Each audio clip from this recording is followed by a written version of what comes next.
This is The Process Shot. I'm Michael. I'm stuck in a haunted movie theater, and this is a movie I've known about but never actually saw until now.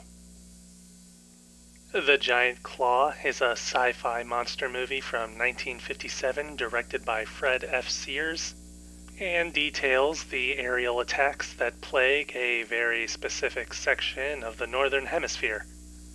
Attacks which prove fatal and leave no survivors, much less witnesses. An aeronautical engineer, Mitch, seems to be the only person to have seen the culprit and lived, describing it as nothing more than an unidentified flying object. However, as the attacks increase, the monster eventually shows itself.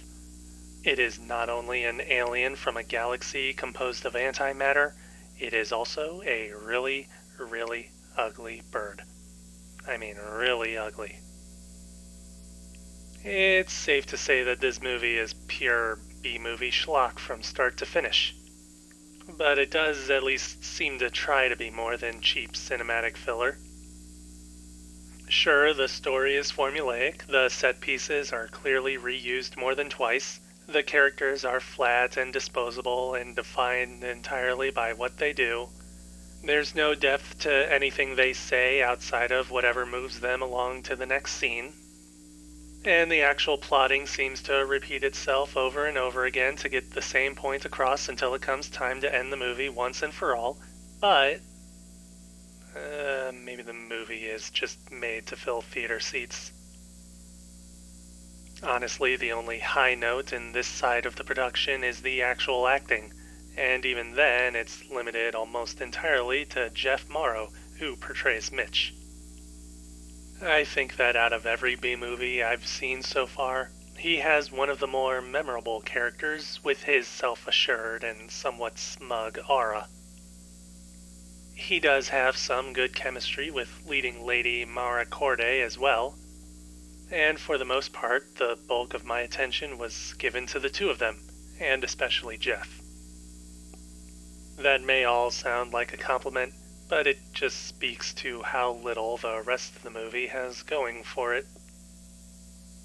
Technical elements are barely worth talking about either.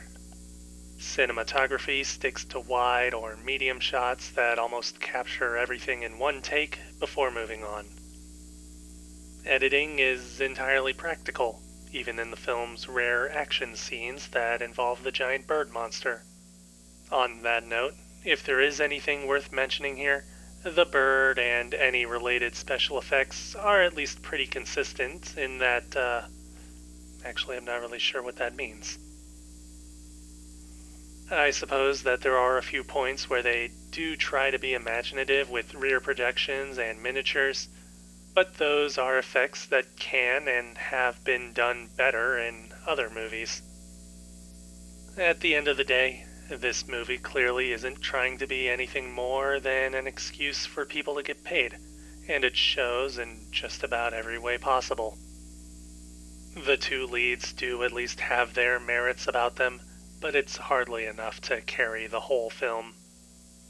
If anything, you can at least rest knowing that this is one of those movies almost made to be laughed at by a bunch of people in one room at the same time, but I don't have that privilege.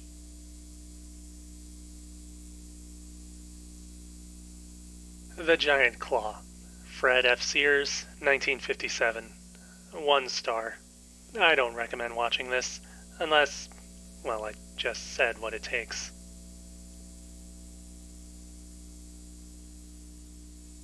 That's it for me. If you liked this review, leave a like. If you didn't, leave a comment. Subscribe to the channel for more reviews. I think I liked this movie more when it was just one of several films in one of those old YouTube videos about the worst movies ever made. The worst part is I've definitely seen worse by now.